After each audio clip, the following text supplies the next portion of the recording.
BSK platform पर मैं अमन खटकड़ हार्दिक अभिनंदन करता हूं आप सभी का।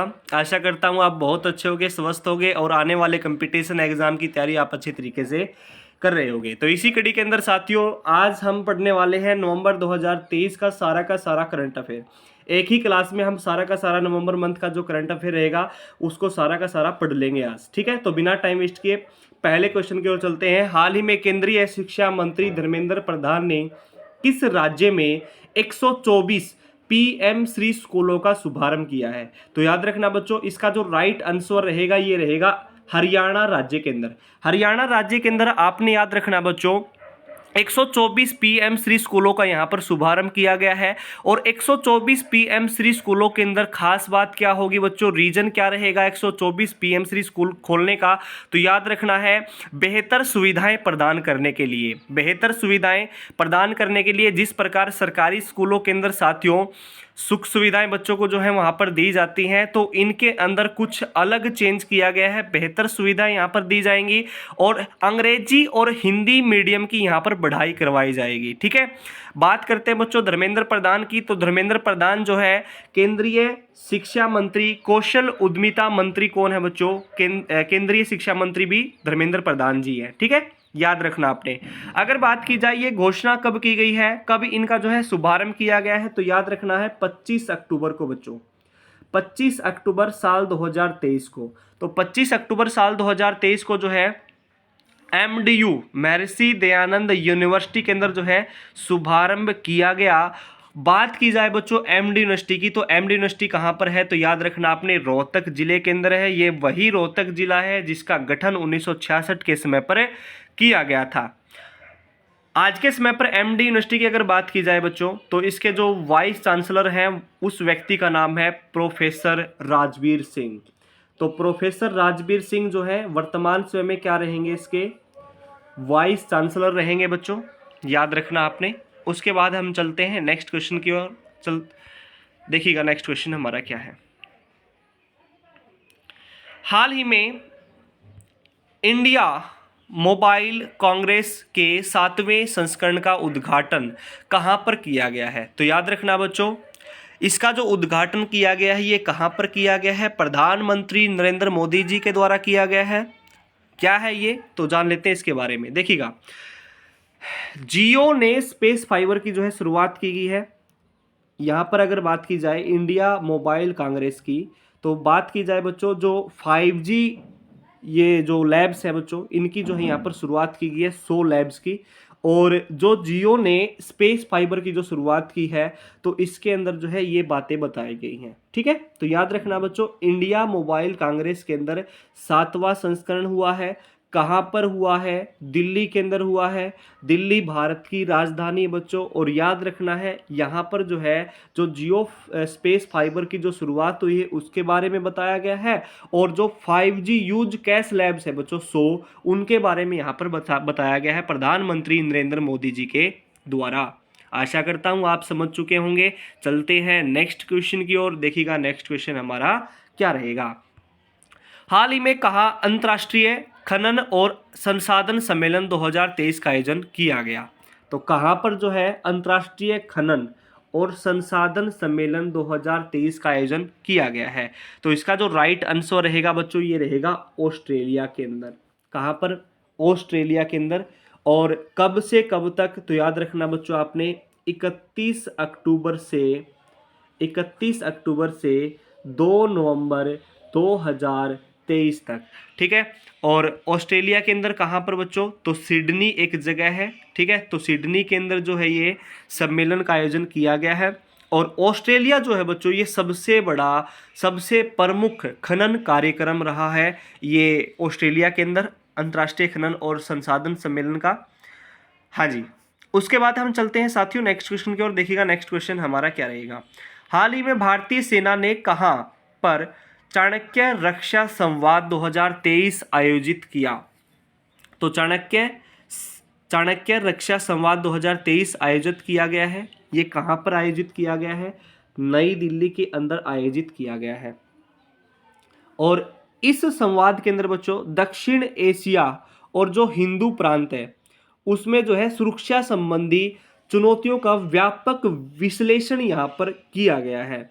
यानी कि भारत की स्थिति को मजबूत बनाने के उद्देश्य से, भारत की जो स्थिति है बच्चों, उसको मजबूत बनाने के उद्देश्य से जो सहयोग है, ठीक है, उनके लिए एक रोड मैप तैयार यहाँ पर किया गया है। तो कहने का मतलब आप समझ चुके होंगे कि भारत की जो स्थिति है, भारत की जो कंडीशन है, उसको सुधारने के लिए, ठीक है जी, उसके लिए रोड मैप यहाँ पर तैयार किया गया है। और सेना अध्यक्ष की अगर बात की जाए तो याद रखना बच्चों, सेना अध्यक्ष कौन है? मनोज पांडे हैं।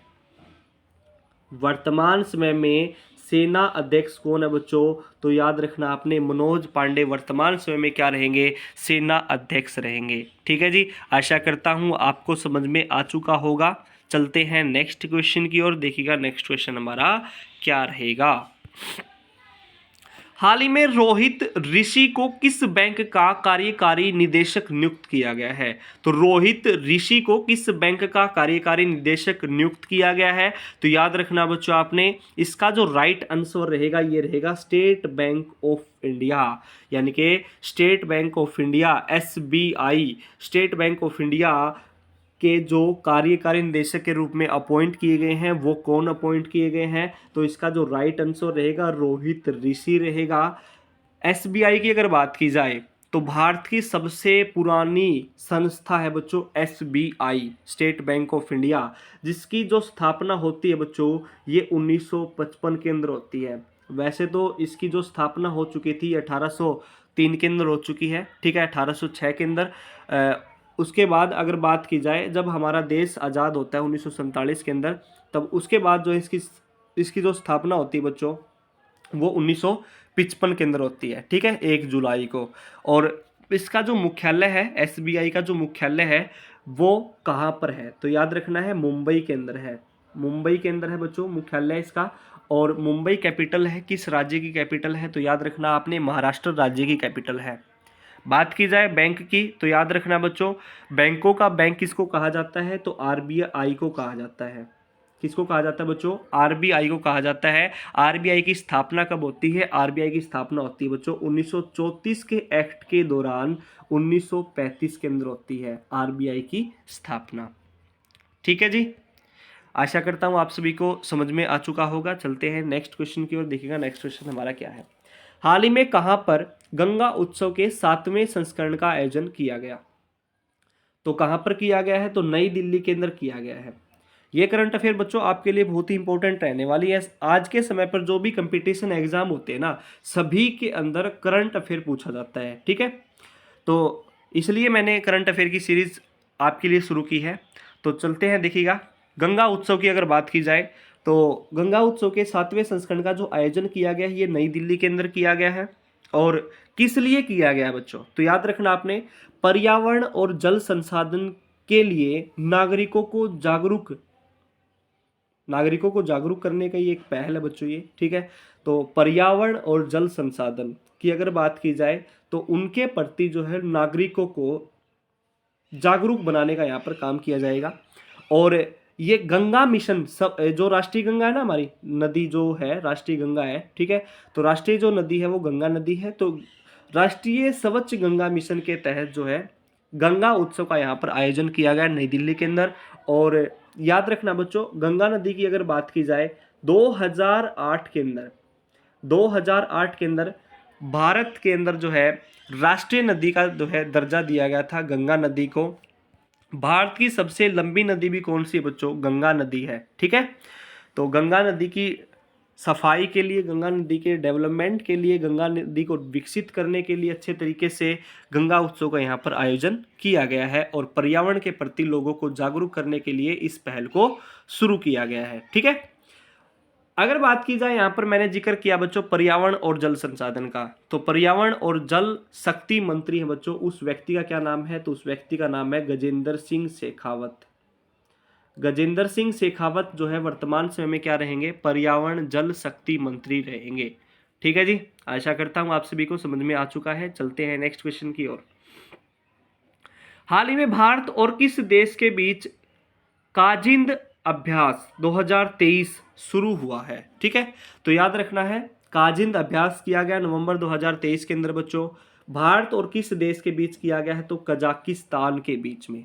ठीक है, किस देश के बीच में बच्चों, कजाकिस्तान के बीच में किया गया है। और याद रखना है इसमें कितने कर्मी सम्मिलित थे, 120 कर्मी रहे थे बच्चों, 120 कर्मी। आपके लिए जानने की बात सबसे पहले ये है कि जो सैन्य अभ्यास होते हैं बच्चों, ये क्यों करवाए जाते हैं। तो जो सैन्य अभ्यास करवाए जाते हैं उनका रीजन रहता है कि आपस में वो क्या सिखाते हैं बच्चों, परिपाटियाँ सिखाते हैं, आपस में परिपाटियाँ सिखाते हैं, आपस में वो एक्सरसाइज करते हैं बच्चों।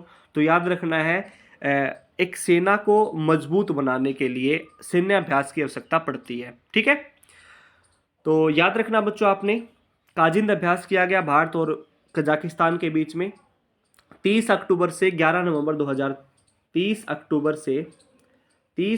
से 11 नवंबर 2023 के बीच में जो है ये सैन्य अभ्यास किया गया है। और याद रखना है आपने कहाँ पर किया गया है, तो ओटार एक जगह है, ओटार के अंदर किया गया। 120 कर्मी इसमें सम्मिलित थे। थल सेना और भारतीय जो वायुसेना है वो भी इसमें सम्मिलित रहेगी। थल सेना और वायुसेना दोनों इसमें क्या रहेंगी बच्चे, सम्मिलित रहेंगी, दोनों इसमें इंक्लूड रहेंगी। ठीक है, चलते हैं नेक्स्ट क्वेश्चन की ओर। देखिएगा, हाल ही में किस देश ने मुफ्त फ्लू टीकाकरण अभियान शुरू किया है। तो मुफ्त फ्लू टीकाकरण अभियान जो शुरू किया गया है ये किसने शुरू किया है, तो याद रखना आपने इसका जो राइट आंसर रहेगा बच्चों ये रहेगा मंगोलिया ने। ठीक है, वर्ल्ड के मैप में आपको दिखाई दे रहा है बच्चों ये जो देश है ना, ये जो कंट्री है वो कौन सी बच्चों, तो याद रखना आपने मंगोलिया है, जिसकी कैपिटल रहेगी, कैपिटल का नाम रहेगा उलन बतौर। उलन बतौर जो है कैपिटल रहेगी इसकी मंगोलिया की। और मध्य एशिया के अंदर जो है मंगोलिया देश स्थित है। ठीक है, चलते हैं नेक्स्ट क्वेश्चन की ओर। देखिएगा नेक्स्ट क्वेश्चन हमारा क्या रहेगा। हाल ही में किस स्टेडियम में सचिन की प्रतिमा का अनावरण किया गया है। ठीक है जी, तो सचिन की जो प्रतिमा का अनावरण किया गया है, सचिन तेंदुलकर क्रिकेटर। तो याद रखना है इसका जो राइट आंसर रहेगा ये रहेगा वानखेड़े स्टेडियम। अब वानखेड़े स्टेडियम कहाँ पर है बच्चों, तो याद रखना वानखेड़े स्टेडियम है मुंबई के अंदर। वैसे भी अगर बात की जाए बच्चों, जो सचिन तेंदुलकर जी हैं इनका जो संबंध है ना ये भी मुंबई से है। ठीक है, और इनका जो जन्म होता है ना सचिन तेंदुलकर का, ये होता है 24 अप्रैल को। 24 अप्रैल 1973 के अंदर जो है सचिन तेंदुलकर का जन्म हुआ। इनका पूरा नाम बताया गया इनके द्वारा, सचिन रमेश तेंदुलकर। सचिन रमेश तेंदुलकर इनका जो है पूरा नाम रहेगा, कंप्लीट नेम रहेगा बच्चों। और क्रिकेट के इतिहास में विश्व के सर्वश्रेष्ठ बल्लेबाज रह चुके हैं बच्चों सचिन तेंदुलकर जी। भारत रत्न से सम्मानित पहले खिलाड़ी हैं बच्चों सचिन तेंदुलकर, जिनके द्वारा जो है 15 वर्ष की आयु में 200 से अधिक टेस्ट खेले गए हैं इनके द्वारा। ठीक है जी, तो इनकी जो है एक प्रतिमा बनाई गई है, आप देख सकते हो पिक्चर में आपको दिखाई दे रही है। ये है जी वो पिक जो वानखेड़े स्टेडियम के अंदर बनाई गई है सचिन तेंदुलकर की। ठीक है जी, मुंबई से बिलोंग करते हैं, महाराष्ट्र के कैपिटल है बच्चों मुंबई। चलते हैं नेक्स्ट क्वेश्चन की ओर। देखिएगा नेक्स्ट क्वेश्चन हमारा क्या रहेगा। हाल ही में कहां पर डॉक्टर भीमराव अंबेडकर की सबसे बड़ी प्रतिमा का अनावरण किया गया। तो याद रखना है इसका जो अनावरण किया गया है बच्चों, यहाँ पर जाएगा गलत है ये, तो इसका जो राइट आंसर रहेगा ये रहेगा अमेरिका के अंदर। अमेरिका के अंदर बच्चों स्टैचू ऑफ इक्वलिटी का अनावरण किया गया है। यहाँ पर भीमराव अंबेडकर भारत के संविधान के निर्माता, पावरफुल लीडर, पावरफुल पॉलिटिशियन, जिसके पास 36 डिग्री थी बच्चों, और महार जाति में इनके द्वारा जो है जन्म लिया गया। अगर बात की जाए ये जो प्रतिमा है ना बच्चों, प्रतिमा जो बनाई गई है अमेरिका के अंदर बनाई गई है, और इसका जो अनावरण किया, ठीक है, ये प्रतिमा कितने फीट की बनाई गई है, तो 19 फीट की बनाई गई है, 19 फीट की बनाई गई है। ठीक है, याद रखना है 19 फीट की सबसे बड़ी प्रतिमा यहाँ पर बनाई गई है। और यहाँ पर जब अनावरण किया गया, जब उद्घाटन किया गया इस प्रतिमा का, तो यहाँ पर बताया गया कि जय भीम के नारे यहाँ पर लगाए भी गए। ठीक है जी, चलते हैं बच्चों नेक्स्ट क्वेश्चन की ओर। देखिएगा नेक्स्ट क्वेश्चन हमारा क्या रहेगा। हाल ही में चुनाव आयोग ने चुनावी साक्षरता को बढ़ावा देने के लिए किसके साथ समझौता किया है? तो किसके साथ जो है समझौता किया है? तो याद रखना है आपने, चुनावी साक्षरता को बढ़ावा देने के लिए। तो इसका जो राइट आंसर रहेगा ये रहेगा बच्चों, शिक्षा मंत्रालय के द्वारा। चुनावी साक्षरता को बढ़ावा देने के लिए शिक्षा मंत्रालय के द्वारा जो है समझौता कर लिया गया है। और याद रखना बच्चों, शिक्षा मंत्रालय के जो मंत्री रहेंगे वो धर्मेंद्र प्रधान जी रहेंगे, केंद्रीय शिक्षा मंत्री धर्मेंद्र प्रधान। ठीक है। चुनाव आयोग की अगर बात की जाए, इलेक्शन कमीशन की अगर बात की जाए बच्चों, तो इलेक्शन कमीशन का जो गठन किया गया था ये 1950 के अंदर किया गया था। 1950 के अंदर इलेक्शन कमीशन का गठन किया गया। 25 जनवरी की वो डेट थी बच्चों, जिसके दिन चुनाव आयोग को बनाया गया था। ठीक है। और चुनाव आयोग बच्चों एक इंडिपेंडेंट बॉडी है, एक स्वतंत्र बॉडी है भारत की, जो इलेक्शन करवाने का काम करती है। मतदाताओं की सूची भी तैयार करने का काम कौन करता है बच्चों? चुनाव आयोग करता है। ठीक है। तो चुनाव आयोग ने जो है चुनावी साक्षरता को बढ़ावा देने के लिए शिक्षा मंत्रालय के साथ समझौता किया है। चलते हैं बच्चों नेक्स्ट क्वेश्चन की ओर। देखिएगा नेक्स्ट क्वेश्चन हमारा क्या रहेगा। हाल ही में कौन सा राज्य सरकार गाय जनगणना करवाएगी? देखो, गाय की जो जनगणना करवाएगी, कौन सी राज्य सरकार के द्वारा गाय की जो है जनगणना करवाने का काम किया जाएगा? तो उत्तर प्रदेश सरकार के द्वारा, उत्तर प्रदेश सरकार के द्वारा गाय जनगणना करवाई जाएगी। ठीक है। क्लियर है या नहीं है? आशा करता हूँ आप सभी को समझ में आ गया होगा। यहाँ के जो मुख्यमंत्री बच्चों, उस व्यक्ति का नाम है योगी आदित्यनाथ। ठीक है। बहुत ही चर्चित व्यक्ति हैं योगी आदित्यनाथ, जिन्होंने हाल फिलहाल के अंदर जो है 25 नवंबर को एक व्यक्ति हैं साधु TL वासवानी की जयंती के ऊपर जो है राज्य के अंदर कोई भी जो है मीट की दुकानें, ठीक है, मीट की दुकानें, यहाँ पर उनके ऊपर जो है जो प्रतिबंध लगाया गया है, यानी कि यहाँ पर कोई भी मीट की दुकान नहीं खुलेगी 25 नवंबर को। बहुत ही अच्छा कार्य यहाँ पर किया गया है। ठीक है। और गायों की यहाँ पर जनगणना करवाई जाएगी। गौशाला यहाँ पर स्थापित करने का काम उत्तर प्रदेश सरकार के द्वारा किया जाएगा। ठीक है। उत्तर प्रदेश की कैपिटल लखनऊ, जिसको नवाबों का शहर कहा जाता है। हाल ही में किस राज्य को ग्लोबल रिस्पॉन्सिबल टूरिज्म अवार्ड 2023 से सम्मानित किया गया? तो याद रखना बच्चों आपने, केरल सरकार के, केरल राज्य को, भाई केरल राज्य को जो है ग्लोबल रिस्पॉन्सिबल टूरिज्म अवार्ड 2023 से सम्मानित किया गया है। ये वही केरल राज्य है जिसका गठन 1956 के अंदर किया गया था। जब राज्य पुनर्गठन आयोग की रिपोर्ट आई थी तो उस समय पर केरल राज्य का गठन किया गया। और केरल की कैपिटल का नाम रहेगा बच्चों तिरुवनंतपुरम। क्या नाम रहेगा? तिरुवनंतपुरम केरल राज्य की कैपिटल रहेगी। याद रखना है आपने। ठीक है जी। और इसको जो है याद रखना है आपने, जो पर्यटन है बच्चों, पर्यटन को बढ़ावा देने के लिए, पर्यटन को बढ़ावा देने के लिए जो छोटे छोटे उद्यमी हैं, ठीक है, छोटे छोटे जो उद्यमी हैं, जिनकी छोटी छोटी कंपनियां हैं बच्चों, उनको जो है, उनके लिए जो है पर्यटन को बढ़ावा देने के लिए यहाँ पर ग्लोबल रिस्पॉन्सिबल टूरिज्म अवार्ड को यहाँ पर शुरू किया गया है। ठीक है जी।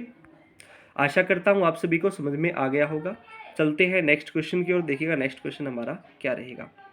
हाल ही में सैयद मुश्ताक अली ट्रॉफी 2023 का खिताब किस टीम ने अपने नाम किया है? तो किस टीम ने अपने नाम किया है? तो याद रखना आपने, इसका जो राइट आंसर रहेगा ये रहेगा पंजाब। पंजाब के द्वारा जो है सैयद मुश्ताक अली ट्रॉफी 2023 का खिताब इनके द्वारा जीता गया है।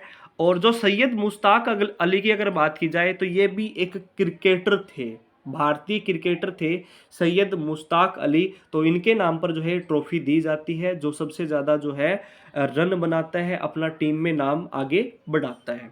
ठीक है। उसके बाद देखो, हाल ही में IWHO की रिपोर्ट के अनुसार किस देश में टीबी मामलों में कमी आई है? तो किस देश के अंदर जो है टीबी मामलों के अंदर कमी आई है? तो याद रखना आपने, भारत के अंदर बच्चों। किस राज्य के अंदर बच्चों? भारत के। उसके बाद चलते हैं हम नेक्स्ट क्वेश्चन की ओर। हाल ही में किसको कर्नाटक राज्य के 40वें मुख्य सचिव के रूप में नामित किया गया है? तो मुख्य सचिव के रूप में अपॉइंट किया गया बच्चों, किसको अपॉइंट किया गया है? तो याद रखना आपने, रजनीश गोयल। रजनीश गोयल 1986 के बैच के हैं बच्चों, 1986 के बैच के हैं। और वर्तमान समय में इनको जो है कर्नाटक के मुख्य सचिव के रूप में अपॉइंट करने का काम किया गया है। कर्नाटक सरकार के द्वारा। और यहाँ के जो मुख्यमंत्री रहेंगे बच्चों, मुख्यमंत्री का नाम रहेगा सिद्धारमैया। सिद्धारमैया कर्नाटक की मुख्यमंत्री रहेंगे। और रजनीश गोयल जो है ये मुख्य सचिव रहेंगे। वर्तमान समय में इनको अपॉइंट करने का काम किया गया है। और रजनीश गोयल ने किसका स्थान ले लिया बच्चों? रजनीश गोयल की जगह पर रजनीश गोयल ने स्थान ले लिया है वंदिता शर्मा का। यानी कि इससे पहले 39वें नंबर की थे वंदिता शर्मा। वंदिता शर्मा की जगह पर अब जो है रजनीश गोयल को अपॉइंट करने का काम किया गया है कर्नाटक सरकार के द्वारा, कर्नाटक के मुख्य सचिव के रूप में। चलते हैं नेक्स्ट क्वेश्चन की ओर। देखिएगा नेक्स्ट क्वेश्चन हमारा क्या है। हाल ही में किस राज्य ने 25 नवंबर को नो नॉनवेज डे घोषित किया गया है? यानी कि इस दिन जो है नॉन वेज यूज नहीं किया जाएगा। ठीक है, तो उत्तर प्रदेश की सरकार के द्वारा 25 नवंबर को एक जयंती मनाई जाती है बच्चों उत्तर प्रदेश राज्य के अंदर। उत्तर प्रदेश राज्य के जो मुख्यमंत्री उन्होंने घोषणा की गई है कि एक यहाँ पर साधु होते थे, साधु टी.एल. वासवानी। तो साधु टी.एल. वासवानी की जो जयंती होती है बच्चों, उस दिन कोई भी उत्तर प्रदेश राज्य के अंदर नॉन वेज की जो शॉप होती है वो खुले नहीं गी। जो यानी कि जो मीट की जो शॉप होती है बच्चों वो नहीं यहाँ पर ओपन नहीं होंगी। ठीक है, तो इसलिए जो है उत्तर प्रदेश सरकार ने बोल दिया गया है कि इस जयंती के ऊपर जो है कोई भी नॉन वेज यूज नहीं किया जाएगा। ऐसा करने वाली जो सरकार है वो उत्तर प्रदेश सरकार है। योगी आदित्यनाथ ने ऐसी घोषणा उत्तर प्रदेश राज्य के अंदर की है। उसके बाद चलते हैं हम नेक्स्ट क्वेश्चन की ओर। हाल ही में किसने न्यूजीलैंड देश के नए प्रधानमंत्री के रूप में शपथ ली है? तो याद रखना है आपने, बिजनेसमैन क्रिस्टोफर लक्सन। तो बिजनेसमैन क्रिस्टोफर लक्सन ने जो है न्यूजीलैंड देश के प्रधानमंत्री के रूप में जो है शपथ ली है। याद रखना आपने। ठीक है जी, आशा करता हूं बच्चों आप सभी को यह समझ में आया होगा। क्लास को जो है ज़्यादा से ज़्यादा शेयर करने का काम कीजिएगा। जिस भी साथी ने अभी तक हमारे चैनल को सब्सक्राइब नहीं किया है तो चैनल को सब्सक्राइब करने का काम कीजिएगा। जय हिंद, वंदे मातरम, इंकलाब जिंदाबाद।